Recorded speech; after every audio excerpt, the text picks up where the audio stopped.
Okay. Apparently I'm live. I'm going to trust it. I'm going to trust StreamYard. If you're telling me I'm live, then yeah, I'm live, I guess. I'm just coming on. I haven't done a little stream for a while. I've been just busy, frankly, but I did get my first experience of actually being a guest on other people's streams, which was great. So I went on to there's an Australian lawyer called Aussie Overlord, and went on to one of his streams. He was doing like a 24-hour stream, and near the end of it, I managed to get a little bit of time. I was only about, I think, maybe half an hour or something, but that was great. Just being on there with those guys, they were good fun. And then after that, there was one guy on there who his YouTube channel is, see if I get this right, it's Shizzy Wiznut. So SHIZZY, I think, Shizzy Wiznut. Don't think I actually caught his actual name, but the guy, really nice bloke, American lad. We were having a chat. He was doing a stream, and he let me jump on. And we were talking for a while. I think a good hour and a half or something. I'd love to have another chat with him again at some point. So if he sees this, and feel free to jump on, we'll have a chat. So yeah, that was cool. So it kind of gives you the bug for it. I was thinking this is really good fun, just shooting the breeze, just chilling, chatting. Being a guest on somebody's stream. So yeah, I really hope that in time that this grows, so that I can have guests on here, or I can go back and talk on other people's streams. In terms of like news stories and things, there's only a couple of subjects I was going to look at tonight. We'll just see how things go, unless anybody wants to chip anything in on the chat or join the stream. So let's see. The first one, if I remember how to do this right, I should have done this before. One day I'll learn to get this prepared before I actually go live. But right, there we go. So there was this thing here. It's some sort of tip about growing roses or something. Now, don't worry, I'm not going to talk about gardens or roses, but it just reminded me of something. And that was because I'm a terrible husband sometimes, right? I'm not very good when it comes to gifts and things. And it was Valentine's Day one day. My wife was wanting me to get her a rose. I think it was a white rose, or I can't even remember what it was. And obviously, flowers and roses in particular are always horrendously expensive around Valentine's Day. So I thought I'd be clever, and I thought I'd sort of, a few weeks before, or however long before, I thought I'd try and see if I could get one off eBay or something, sort of reasonably priced. So I just saw one what I thought was cheap, and that makes me sound awful, doesn't it? But yeah, cheap, and it was the right type of rose that she wanted or something. So I ordered it. I thought, great, I'll just order that. So, but the thing is, I didn't like read it properly because I was just like, that looks right, order it. And what actually came in the post was a thorny twig. So there I am on Valentine's Day, and I go, I got you this, honey. Oh, she's like, what is it? Why is it? Why have I got a thorny twig? I didn't read the description properly, and it was just a rose cutting. It was supposed to be for like people who know what they're doing to like grow grow roses, I guess. So it's like we had a little bit of a laugh about that and about how rubbish I am. But I tried to plant it and we tried to grow it. I mean, we haven't even got a garden here. We've just got like a concrete backyard. We live in a city, and but for some reason, anything I touch. Try to touch with green fingers just dies.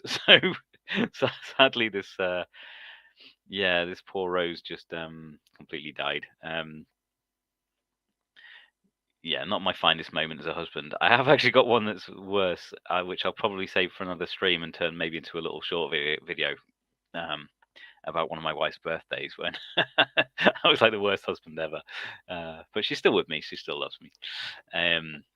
So yeah, so that when I saw that thing about these thorny twigs stuck in these potatoes, and I guess it's some kind of way you can help start growing a rose bush or something. I've not read the article, but it just reminded me of that time when I thought I was ordering my wife a rose for Valentine's Day, and it turned out I was just ordering a thorny twig.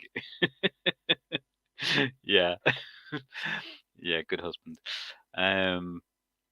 So the other thing, let's have a little talk about. I think I've talked about my position on this before, but apparently there's also some UK declassified documents to do with unidentified flying objects, so UFOs. But as soon as people say UFO, of course, people just jump in their mind to sort of aliens.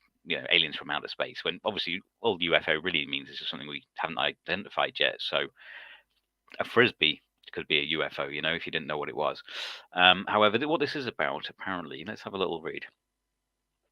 So, America isn't the only country to declassify UFO documents. Recently, United Kingdom also declassified video footage of an unexpected aerial phenomena under the Freedom of Information Act. In this video, a dark round object is seen flying through the clouds. It resembles a piece of coal, although a bit more like the Flight of the Navigator shape, I guess. Although the size is difficult I'll try and put my teeth back in. Although the size is difficult to determine with only cloud cover for comparison, in what appears to be spontaneous, is this written well? In what appears to be spontaneous, the object seems to disappear in a puff of smoke. That's really badly written. That's a typo there. That's not just me being bad at reading. That is actually a typo. But anyway, yeah. So it seems to disappear in a puff of smoke. Let me just get rid of that article there for a second. So yeah, my position on this is that whenever there is, and we now actually have official, releases from, say, the Pentagon, and this one under the Freedom of why can't I speak tonight? Freedom of Information Act in the UK is some official things to do with unidentified flying objects, particularly with the US one. It was the Navy pilots, I believe, and it was objects that seemed to be breaking our laws of physics. Moving and turning in such a way that the G-forces just wouldn't seem kind of possible for our understanding of objects and physics. So the likes of, say, Joe Rogan and stuff like that, and average person on the street, when you talk about UFOs, are probably sort of considering things from long distances in space, alien races, more advanced beings, that kind of thing. With more advanced technology, being able to come and maybe visit or observe Earth. And there's been various, I guess, hypotheticals with physicists as to how that could be done. Not with our conventional kind of thing of just like moving through space as quickly as you can, because that would just take decades and decades. Even near light speed would just take ages to get any real distance. But this whole idea of us kind of bending space-time and then sort of wormholing through and stuff like that. Now, my take is very different. If these things are existing, my opinion is that they're not actually beings from very, very far away at all. They're actually been very close to us the whole time, but in a different dimension. I may have talked about this before. So the easiest way I can try and explain it is to first of all deconstruct it backwards. So I'll explain that now. So like we live in a 3D world, 3 dimensions, and then we've got the 4th dimension of time. So we've got 3D objects, like 3D objects in space, and then time.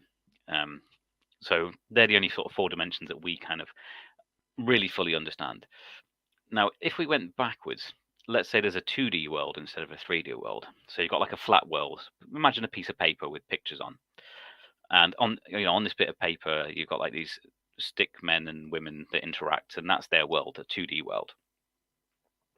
Now, let's say they can converse and walk around. They have a life in this 2D flat world. They won't be able to see us. We're in 3 dimensions. They can't comprehend us because they're just on this piece of paper. Now, if I was to stick my finger into their world, like through their bit of paper, what they would see from their perspective, their 2D world, they would just see something appear from a small circle to a medium-sized circle. If I put my finger in and held it there, and they would just see a section through my finger appear in their world, like this circle with like a darker red circle in the middle and then a white bit where my bone was or whatever. And they would just be like, whoa, what's this? This circle's just appeared out of nowhere. What is that? And then if I pulled my finger back out of that flat 2D world, it would just close up and disappear. So to Mr. Two-dimensional guy in his 2D, what do you call it? Not realm, dimension. Yeah, he's only in a 2-dimensional world. He'd be going like, I saw the craziest thing today. So he goes and finds his 2D wife, stickman wife, and says, I saw the craziest thing. I just saw this UFO thing. It just appeared out of nowhere. I saw it clear as day right in front of me, and then it just disappeared and went off again. Now, she's either going to say, yeah, you're crazy, or all right, okay, I believe you, but what is it? That defies all the laws of physics. We know that things can't just appear and disappear like that. So that's how a two-dimensional world wouldn't be able to comprehend the three-dimensional world. So once we understand that, now we've got our three-dimensional world and the fourth dimension of time. We can't really see or comprehend a fifth dimension or a sixth dimension.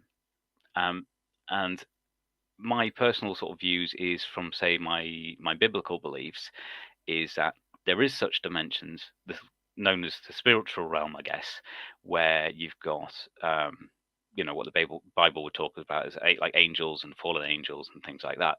And sometimes they come in and interact with our world in ways that defy physics. You know, like angels just suddenly appear, say something, give a message, and then just suddenly disappear. And we were like, how does that work? That defies the laws of physics. Yet when we think about that two-dimensional world, we can understand how another dimension can intersect and or interact with a lesser dimension or lesser number dimension, and then come out of it. So we can observe a two-dimensional world. They can't comprehend our three dimensions. The fifth dimension or whatever, or spiritual realm, may be able to view and see what's going on in our four dimensions, three dimensions, and time.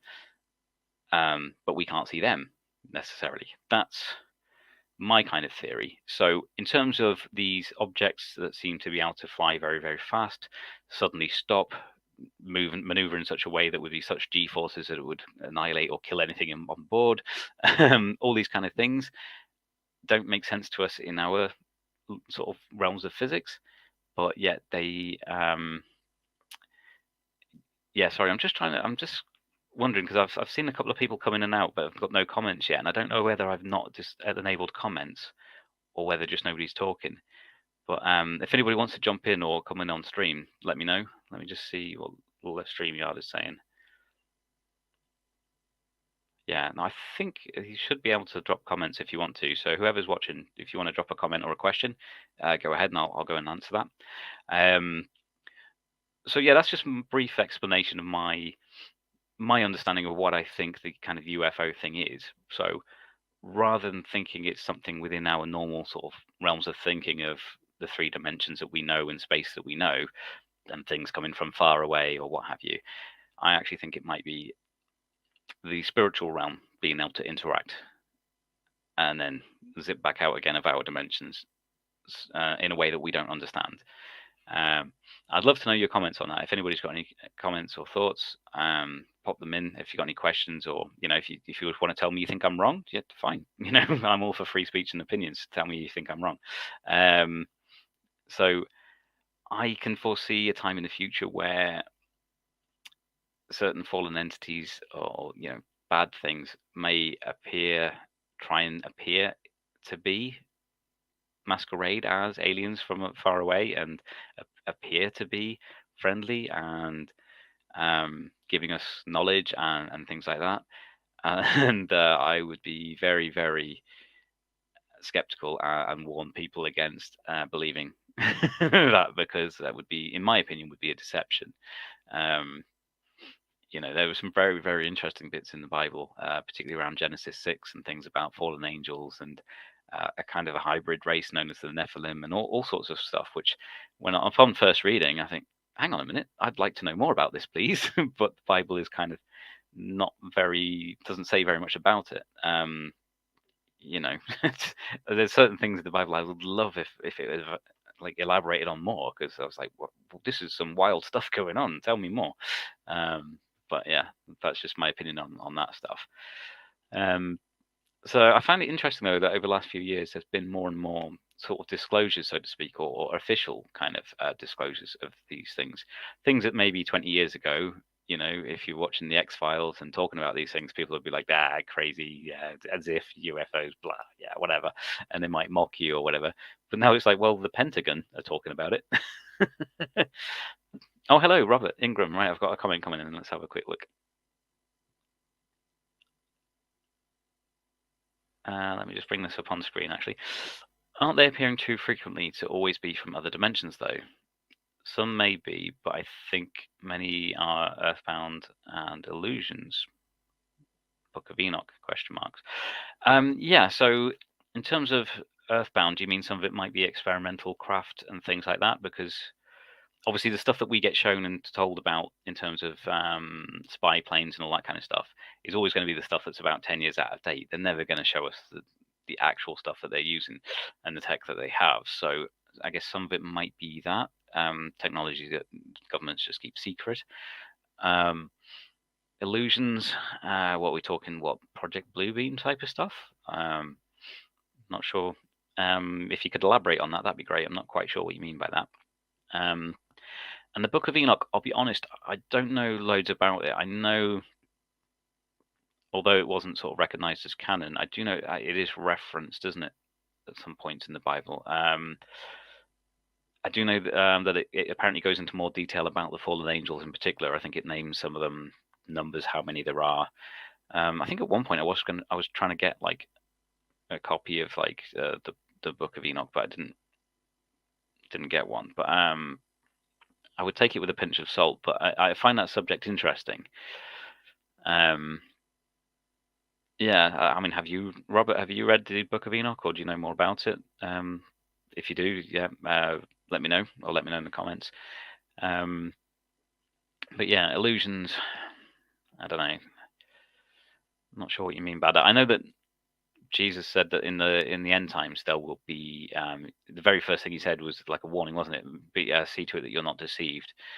For many will come in my name and claim to be messiahs, and there'll be false messiahs and false signs and wonders and all that kind of stuff. So I think we kind of haven't seen anything yet in terms of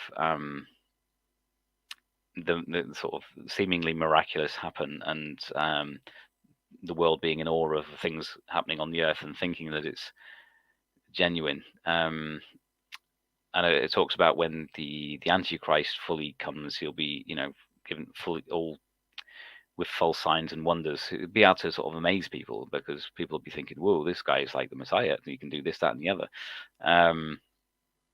I don't know. There's loads of different theories about there on that, but I always try and go back to the original scriptures and say, okay, rather than what man says about it, what does the Bible actually say about it?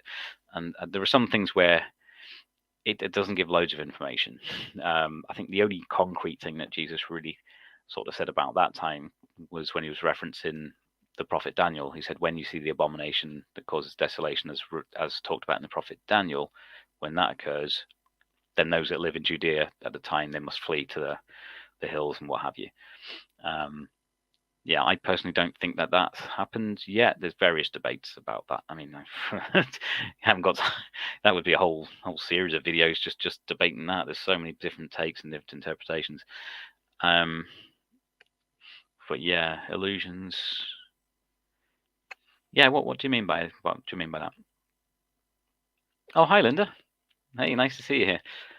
Yeah, no, you're not late. I don't set any particular times. I just come on and as and when I can. I don't have like a schedule, because I'm working full time, and then I've got my kids, and this office room is kind of adjoined to the bedroom. So if my wife wants to come to bed, I'll have to just stop this live stream. So I don't like set concrete times.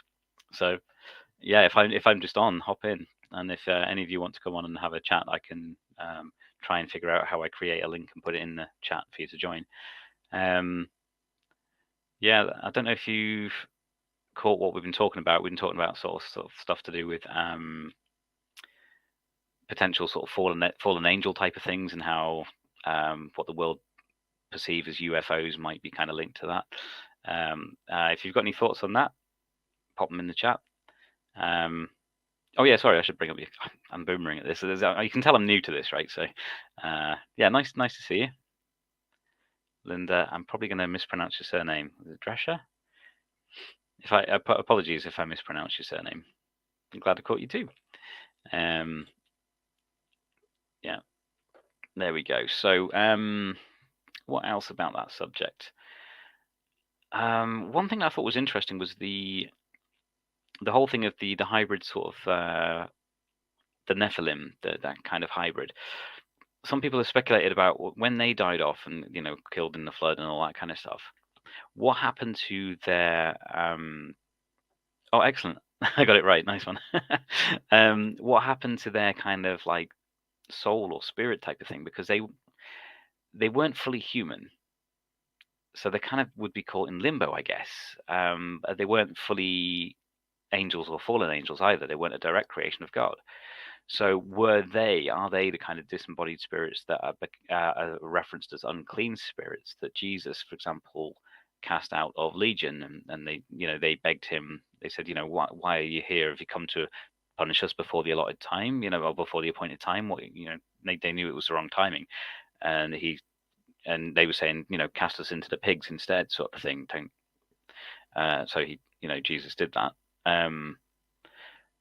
There's some speculation as are those what do you call them? The Bible just sort of refers to them as unclean spirits.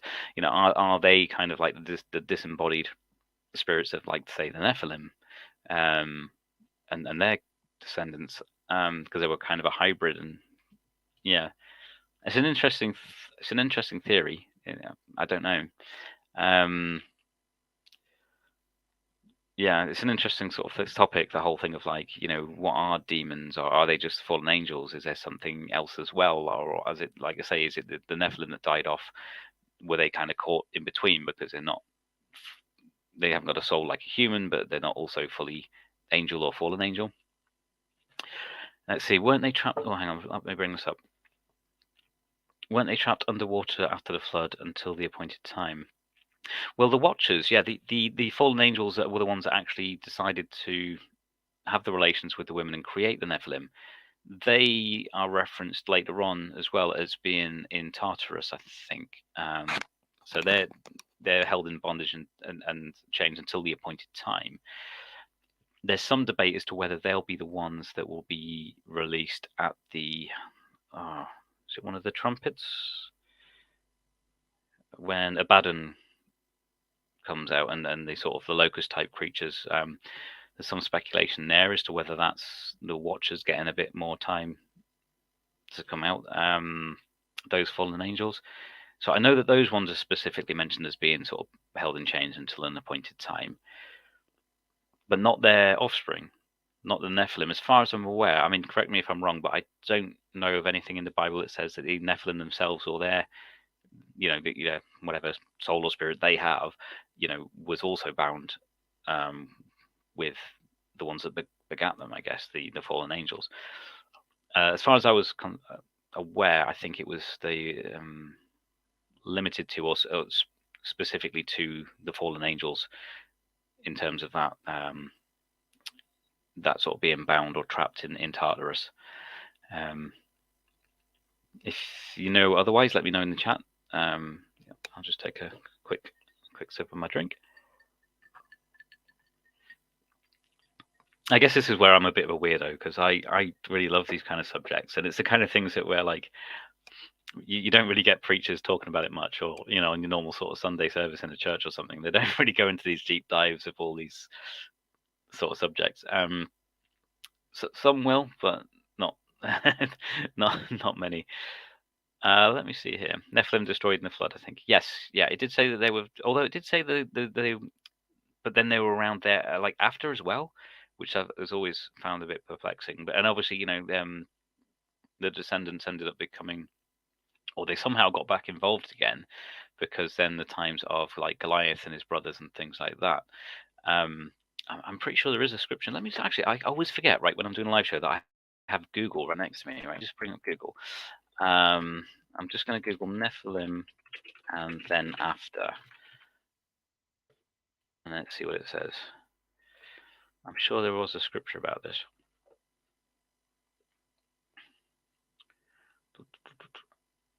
Genesis 6:4. Let's see if I can bring this up on screen.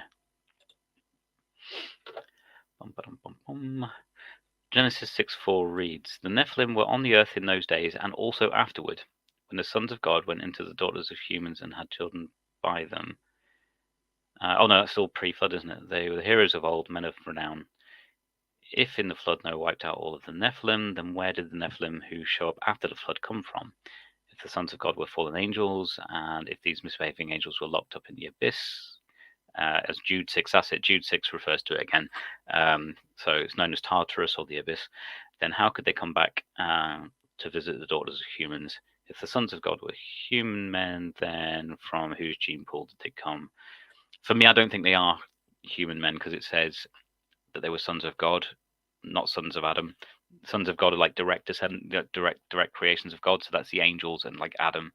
That's just my personal opinion. Again, I could be wrong.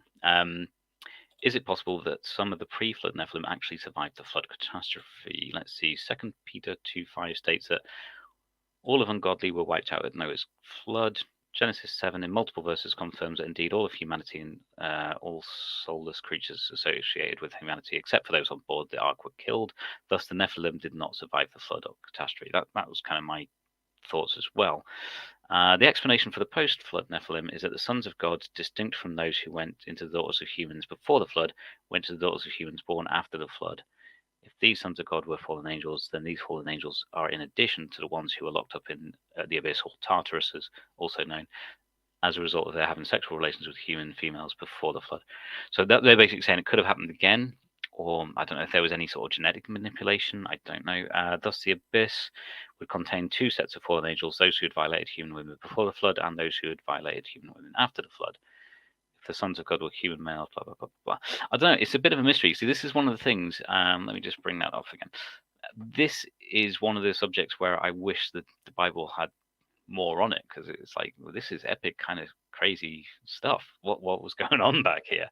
But yeah, I knew that there was giants again after the flood. I think, and I'm sure.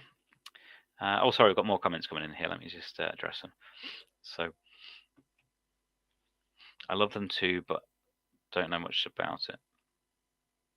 Oh, do you mean you would wish that the preachers and that would talk more about it? Or let me see.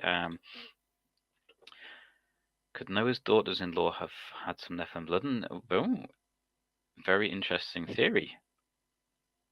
Yeah, I mean, because could there have been something in? Because obviously there was Noah. I mean, there was 8 of them, wasn't there? Noah, his sons, no wives. So could it have been that in one of the daughters-in-law there was some Nephilim blood to keep the bloodline going, and how we still got giants like Goliath and his brothers and things like that? Interesting. Definitely interesting. Never thought about that, but that could be a way. Rather than there being another thing of fallen angels and doing it again. Let's see, Robert. Was there an impure? You're on the same wavelength, I guess. Was there an impure daughter-in-law on the ark to proliferate the offspring? Possible. Yeah. Interesting. Ragnar, you're giving me the. I'm going to read it because it's fun. This will be the fake Ezekiel quote from. Oh man, what's it called again? The movie. Oh man, Samuel L. Jackson. Oh dude, why can't I not think what the movie's called? Pulp Fiction. That's it. Right, here we go. Ezekiel 25:17 or whatever he says. The path of the righteous man is beset on all sides by the iniquities of the selfish and the tyranny of evil men. Blessed is he who, in the name of charity and goodwill, shepherds the weak through. We probably ran out of characters there. Through the valley of darkness, for he is truly his brother's keeper and the finder of lost children. And I will strike down upon thee with great vengeance and furious anger those who attempt to poison and destroy my brothers. And you will know my name is the Lord when I lay my vengeance upon you. Blam, blam, blam, blam, blam, blam, blam, blam, blam. Yeah, that's actually not what Ezekiel 24:17 says. There's a little bit of it sounds vaguely like it. Ezekiel 25:17. Yeah. But actually, if you find a Bible or Google it and go to Ezekiel 25:17, it doesn't say that. Sorry to burst your bubble on that. In fact, I might actually do that. Sorry, Ragnar, I'm gonna spoil this for you now.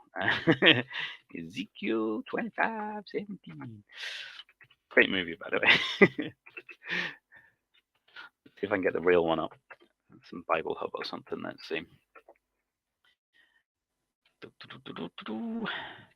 Oh yeah, accept cookies every time.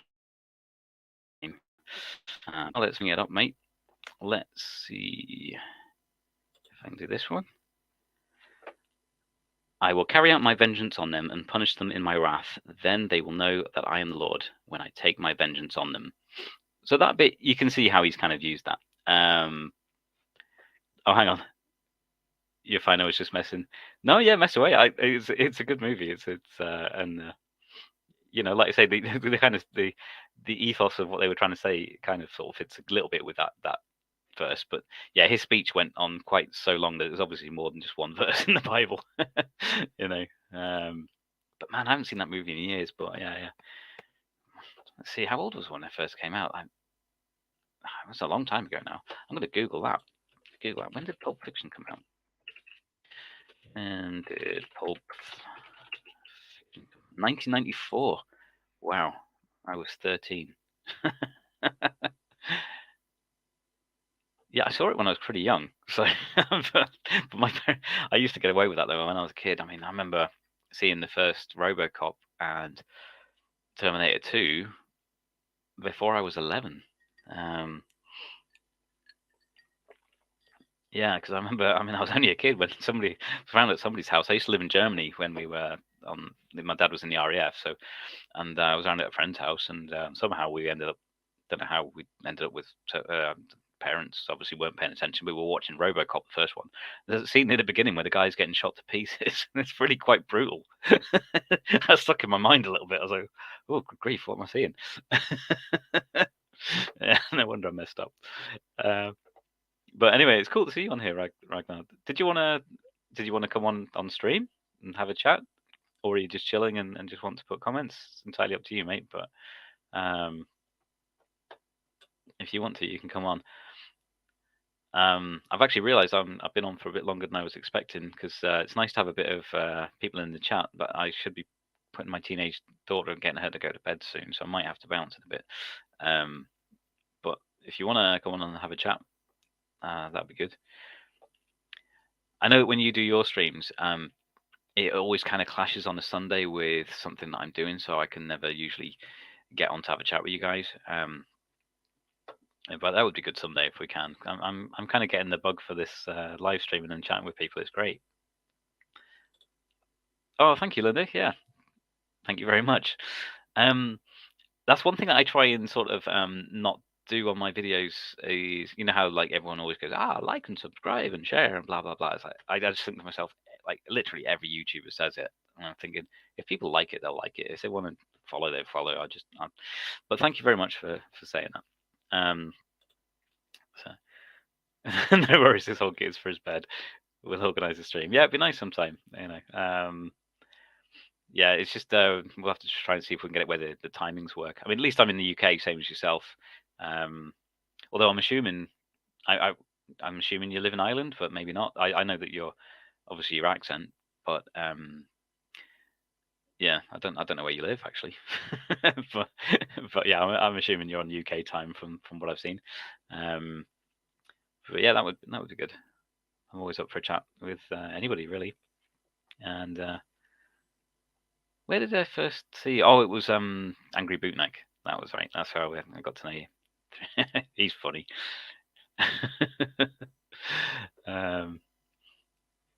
Ulster. All right, mate. Cool. Nice.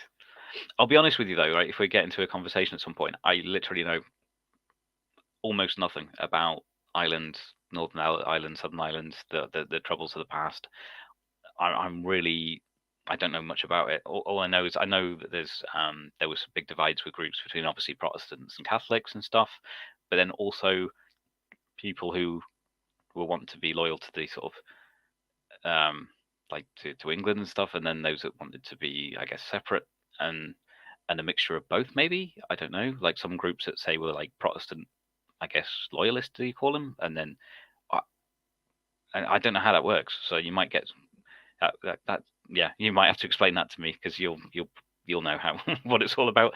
I don't know, and I'll admit my ignorance and apologies. I should know more about it really, but yeah, all I know is that obviously there's it's been bad times for people during all those conflicts, and always sad when people are violent towards each other when really we're all just people from the same kind of place. Let's have a quick look. It's a long history.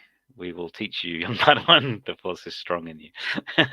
Yeah, but is it the dark side or the good side? I don't know. Am I a Sith or a Jedi?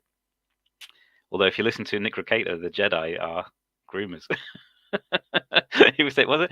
That's that thing, isn't it? Star Wars is just Jedi propaganda. I thought that was quite funny. I was like, I never thought about it that way, but yeah, they take young children an impressionable age and don't let them mix with their parents and try and teach them their own ideology. It's like, yeah, maybe these Jedi are a bit dodgy.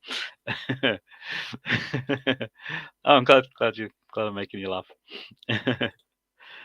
Yeah. Anyway, I'm gonna have to go because I did say to my daughter I was gonna go and sort of say goodnight to her and stuff a little while back.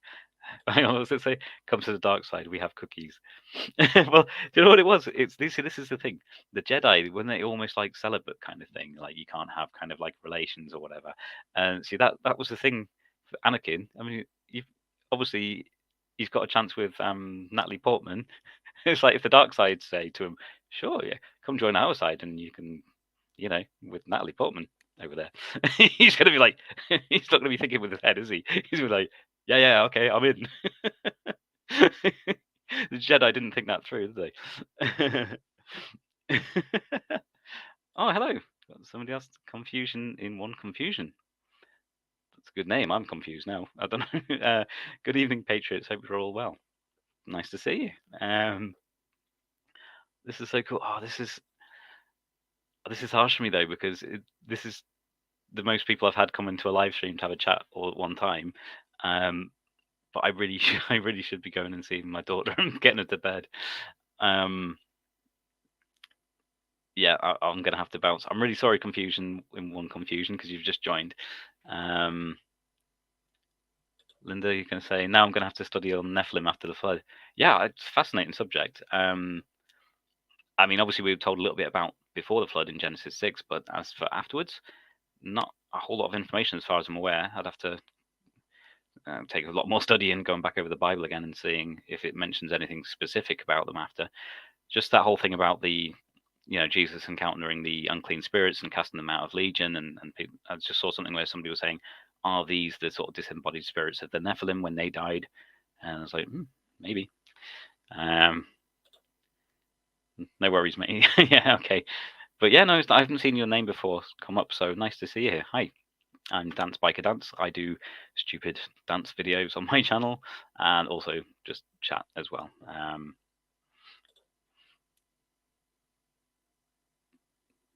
Okay, you off? Yeah. Catch you another time, Robert. Good to see you. Thanks for joining in the chat. Not easy bird, keeping the stream engaged, but you do well. Oh, thank you. Yeah, well, it's just usually when I've done one, it's just been either me or one person in, so I just sort of have a little look at the news and see what I can talk about. It's way better when it's interactive because you can throw questions at me or whatever you want. You can throw some insults if you want. It's all good to me. Catch you later. Yeah, maybe we can deal with this another time. Yeah, nice to meet you. A bit more, Linda, and have an actual chat with you. But yeah, particularly, I have very much an interest in biblical stuff. So if we're ever having a chat, we can get into any subjects there you like. I rewound selector. What? I've rewound. When I see the word selector, I just think, bow selector, rewind. Okay, that's nice. Yep, everyone's saying hello and goodbye to each other. Later, folks, God or Odin. I like it, Ragnar. Cool. We'll chat sometime. We'll chat sometime, mate. Cool. Right. Yep, I will say goodbye because I have gone on here longer than I thought I would, but it's very nice to see you all, and I'll catch you on another stream. So, yep, catch you later. Bye.